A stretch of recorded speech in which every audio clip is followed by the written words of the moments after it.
بسم اللہ الرحمن الرحیم۔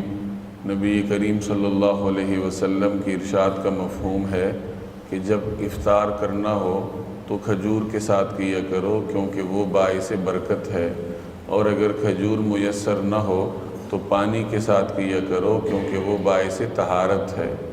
یہ مشکات کی روایت کا مفہوم ہے جس میں رسول اللہ صلی اللہ علیہ وسلم نے کھجور کے ساتھ افطار دینے کو ترجیح دی ہے۔ رسول اللہ صلی اللہ علیہ وسلم کا اپنا عمل بھی یہی تھا کہ آپ صلی اللہ علیہ وسلم کھجور سے افطار فرمایا کرتے تھے۔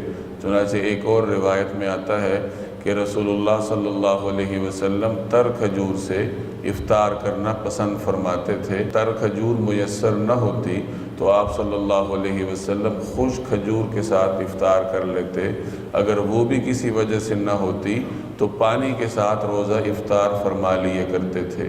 تو کوشش کرنی چاہیے کہ انسان اول تو کھجور کے ساتھ افطار کرے، اور اگر کھجور کسی وجہ سے میسر نہ ہو تو دیگر چیزوں سے افطار کرنے کی بجائے پانی کے ساتھ افطار کر لینا چاہیے۔